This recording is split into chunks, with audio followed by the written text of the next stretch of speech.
श्री गणेशाय नमः। सकट चौथ का व्रत माघ मास के कृष्ण पक्ष की चतुर्थी को रखा जाता है। इस दिन माताएं संतान की दीर्घायु के लिए व्रत रखती हैं, उनकी खुशहाली के लिए गणेश जी की पूजा करती हैं।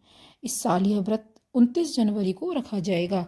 महिलाएं इस दिन निर्जला व्रत करके रात को चंद्रमा को अर्घ्य देकर ही व्रत पूर्ण करती हैं, अपने बच्चों के लिए प्रार्थना करती हैं।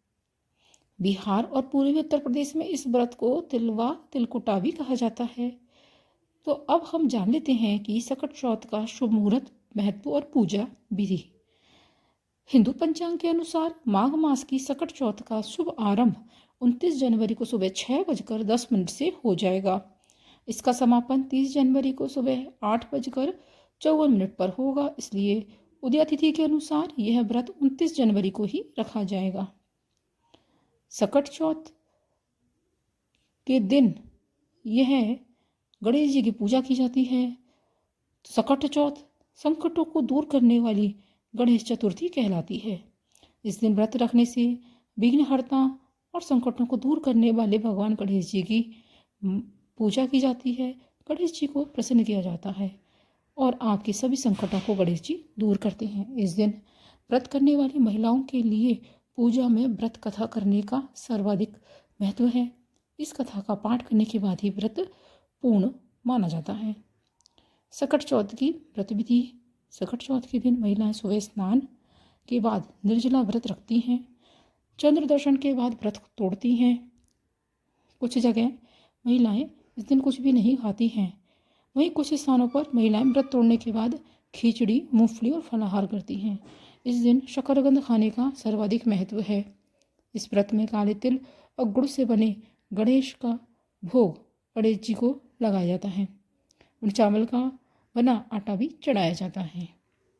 सकट चौथ के दिन तिल को भूनकर गुड़ के साथ लड्डू बनाए जाते हैं और यह तिलकुटा भगवान गणेश को चढ़ाया जाता है। तिलकुट का पहाड़ बनाया जाता है। कहीं कहीं तिलकुट का बकरा भी बनाते हैं। पूजन कर सभी में प्रसाद वितरित किया जाता है। पूजा के बाद माताएं सकट चौथ व्रत कथा सुनती हैं।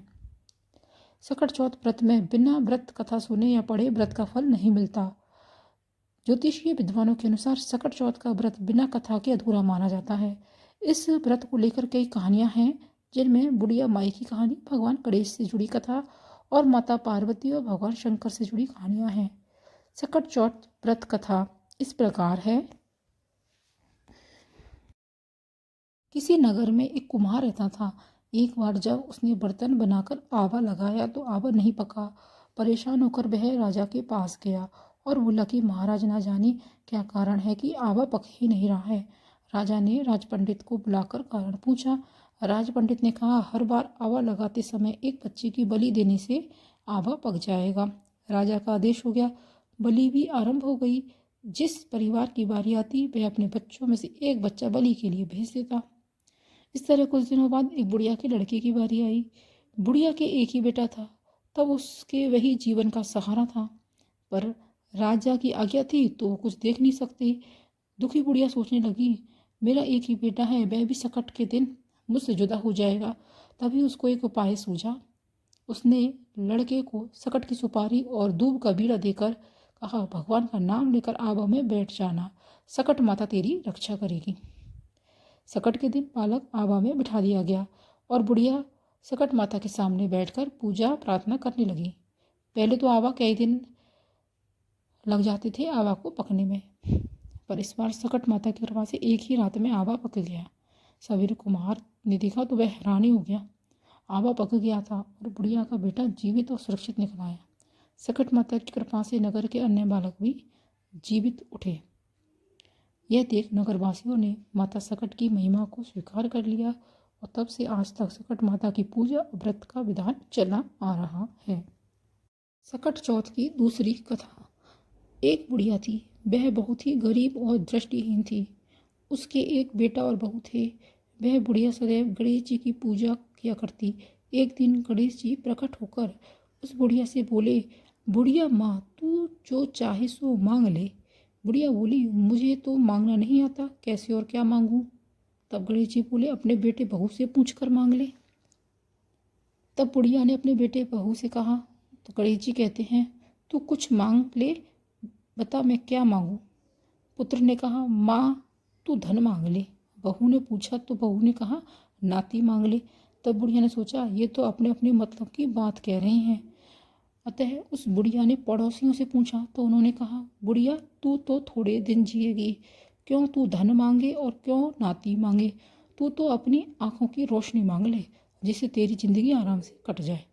इस पर बुढ़िया बोली, यदि आप प्रसन्न हैं तो मुझे 9 करोड़ की माया दें, निरोगी काया दें, अमर सुहाग दें, आंखों की रोशनी दें, नाती दें, पोता दें और सब परिवार को सुख दें और अंत में मोक्ष दें। यह सुनकर गणेश जी बोले, बुढ़िया माँ तूने तो मुझे ठग लिया। फिर भी जो तूने मांगा है वचन के अनुसार सब कुछ तुझे मिलेगा। यह कहकर गणेश जी अंतर्ध्यान हो गए। उधर बुढ़िया माँ ने जो कुछ मांगा वैसा कुछ उसे मिल गया। गणेश जी महाराज, जैसे तुम उस बुढ़िया माँ को सब कुछ दिया वैसे ही सबको देना। बोलो गणेश जी महाराज की जय। सकट माता की जय। सकट चौथ के दिन अगर भक्त भगवान श्री गणेश के सामने इलायची और सुपारी रखते हैं और इनकी पूजा करते हैं, इससे उनके जीवन में आने वाली बाधाएं दूर हो जाती हैं। सकट चौथ के दिन भगवान श्री गणेश की पूजा में तिल, तिलकुट और सफ़ेद दूर्वा अवश्य अर्पित करनी चाहिए। संतान की लंबी आयु के लिए सकट चौथ या संकष्टी चतुर्थी के दिन चंद्रोदय के समय जल में दूध मिलाकर चंद्रमा को अर्घ्य अवश्य देना चाहिए।